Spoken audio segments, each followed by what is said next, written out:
बिथांमोन हाबाफारियाव बाहागो लानो मोननानै खोब गोजोननाय मोनदों आरो स्पेशली बे फरायसालिनि फरायसाफोरखौ नुनानैबो खोब मोजां मोनदों। थांनाय बैसागो 1 तारिखनि आगोलाव आंबो मानास सेरफां एकाडेमि आंनि फरायसालियाव बेबायदि हाबाफारिखौ लादोंमोन। बयबो फरायसाफोर आरो बिगोमाफ्रा बे हाबाफारियाव बाहागो लादोंमोन। हाबाफारिखौ मावफुंनो मोननानै आंबो खोब गोजोननाय मोनदों आरो दिनै बे एखे हाबाफारिखौनो इउएन एकाडेमि राबां बर' बाजाराव जे मावफुंनो लाबाय बेबो जोंनि थाखाय खोब गोजोनथाव बाथ्रा। मानोना जोंनि बर' हारिनि जा हारिमु, जोंनि बर' हारिनि हारिमुआनो जाबाय जोंनि बर'नि सिनायथि। जोंनि दोंफ्रोमबो मेथाइ, मोनफ्रोमबो मोसानाय, दामनाय देनाय बे जाहैबाय जोंनि बर'फोरनि मोनसे आलादा मोनसे मा होननानै बुङो, गुबुनजों गोरोबै मोनसे आलादा। दा बेखायनो बे हारिमुआ जोंनि सिनायथि। जोंनि बे मोसानाय, दामनाय देनाय, रोजाबनायाव जोंनि बर'फोरनि आसार खान्थि, आखल आखु, मावनाय दांनाय गासिबो हाबजोबनानै दङ। दा बेखायनो हारिमुआ जेसे गोबाव थागोन जोंनि हारियाबो सिनायथि जागोन आरो बे हारिमुखौ जों जेसेबां गुवारै फोसावनो हागोन एसेबांनो जोङो जोंनि हारिखौबो सिनायथि होनो हागोन। दा जोंनि हारिमुखौ हमथानानै लाखिनांगौनि थाखाय, फेहेरनांगौनि थाखाय बेखायनो जोंनि साफ्रोमबो लाइमोनफोर, जोंनि साफ्रोमबो फरायसाफोर दा बिसोरनि गेजेराव जोंनि बर'नि हारिमुखौ गोहोम खोख्लैनो नांगोन। जोंनि लाइमोनफ्रा खेराइ मोसानो नांगोन, खाम दामनांगोन, सिफुं सुनांगोन, सेरजा दामनांगोन। जेब्ला लाइमोनफ्रा बेखिनिखौ बजबनानै लागोन अब्लासो जोंनि हारिमुआ थांनानै थागोन। दिनै जों नुबाय दुलाराय बर' फरायसा आफादनि नाजानायाव गुबुन गुबुन गामि ओनसोलफ्राव, आनसलिकफ्राव दिनै मोसानायनि मावबादा, खाम दामनाय, सिफुं सुनाय, सेरजा दामनायनि मावबादा लाबोबाय थादों। दाखालिबो बैसागोनि आगोल आगोल जोंनि राबां आनसलिक एबसुआबो बेबायदि हाबाफारिखौ लादों आरो एबसुनि नाजानायावनो बेखायनो जों दिनै नुनो मोनबाय जोंनि लाइमोनफोरनि गेजेरावनो खाम दामग्रा, सिफुं सुग्रा, सेरजा दामग्रा, खेराइ मोसाग्रानि जोनोम जाबाय। दिनै जोंनि गामि गामि खाम दामग्रानि आंखाल गैला, सिफुं सुग्रा, सेरजा दामग्रानि आंखाल गैलिया। दा बेनि ओंथियानो जाबाय बे जोंनि बर'फोरनि हारिमुआ दा लाइमोनफोरनि गेजेराव गोहोम गोग्लैबाय। लाइमोनफ्रा दिनै बेखौ अनसायनानै लाबाय, बोजबनानै लाबाय। बेनि ओंथियानो जाबाय जोंनि बर'फोरनि हारिमुआ मालाबाबो गोमानानै थांनाय नंलिया। दा जोङो बे हारिमुखौ गुवारै फोसावनोल' नांसिगौ। दिनै बे इउएन एकाडेमिनि फरायसाफ्रा दे जोंनि हारिमुखौ लानानै रंजागोन, मोसागोन, बेबो दान्दिसे उनावहाय बुहुमावनो फोसावजागोन। नोंसोर दा जे मोसागोन, रंजागोन, बेखौ ससियेल मिडियायाव होगोन, इन्टारनेटआव होगोन। जेब्ला इन्टारनेटआव होगोन अब्ला बेखौ जोंल' नुनाय नङा, भारतनि मानसियाल' नुनाय नङा, नोंसोरखौ इंलेन्डनि मानसियाबो नुगोन, आमेरिकानि मानसियाबो नुगोन, जापाननि मानसियाबो नुगोन।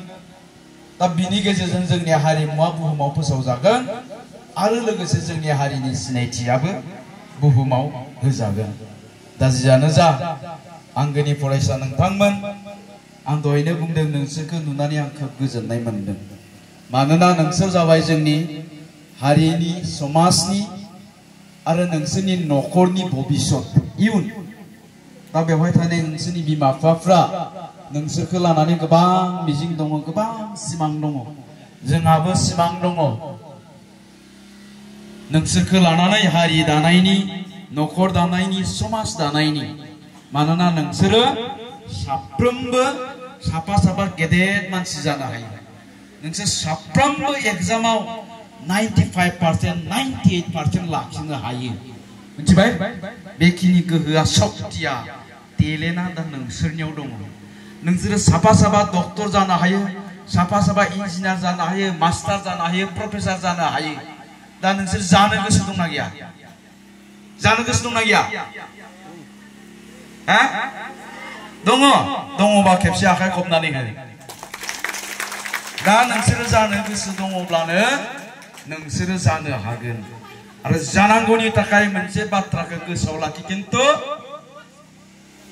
नोंसोरो गोसो होनानै लेखा फरायनो नांगोन मिथिबाय एकदम गोसो होनानै लेखा फरायनो नांगोन जेबो गुबुन सिन्था खालामनो नाङा थांखिया मोनसेयावल' फकास खालामबाय था गिबियावनो नोंसोरनि फार्स्ट फकास मायाव जानो नांगौ फैगौ मेट्रिक फाइनालाव आङो 98% लाखिगोन मिथिबाय हागोन ना हाया हागोन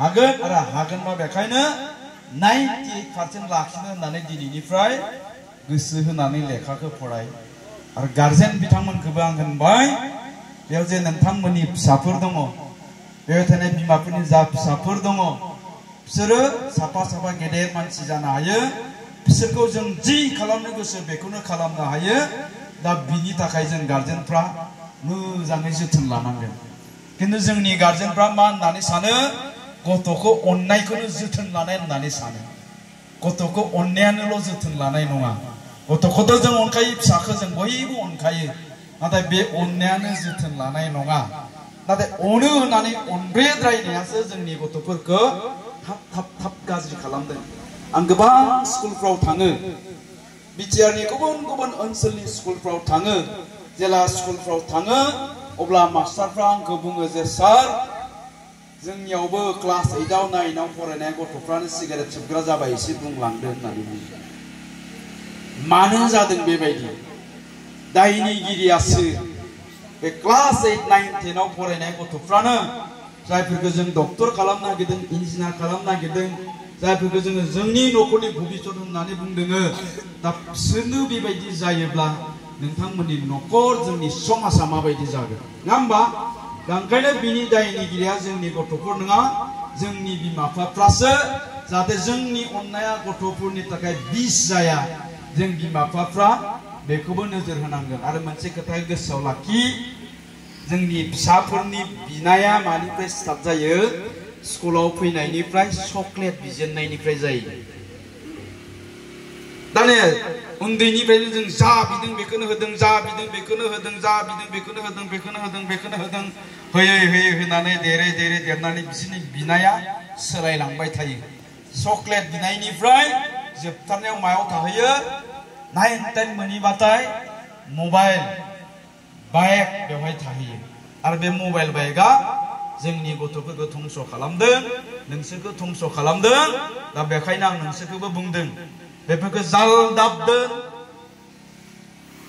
बेखिनि इन्जयमेन्टखौ जुदि लुबैदोंब्ला बे रंजानायखौ नोंसोरो लुबैदोंब्ला दानो खिन्थु मोनसे समाव नोंसोरो गाबबाय थानो नांगोन दा गतिके बेफोर गासिखौबो बावगारनानै जोङो दा लेखा फरायनायनि मेट्रिकआव 98% लाखिनायनि थांखिजों दा फरायबाय थानांगौ गोलाव बाथ्रा बुंले आं बेखिनिखौनो बुंबाय गोजोन्थों थेंक इउ दा बे समाव जोंनि गाहाय आलासि मानगोनां सारा नोंथांमोननि सिगाङाव गावनि बेसेन रंजालि बैसागो फोरबो फालिथायजों लोगोसे गावनि बेसेन गोसा बिबुंथिखौ लाखिलांगोन आरो लोगोसे समाजाव जि थासारि सोलिदों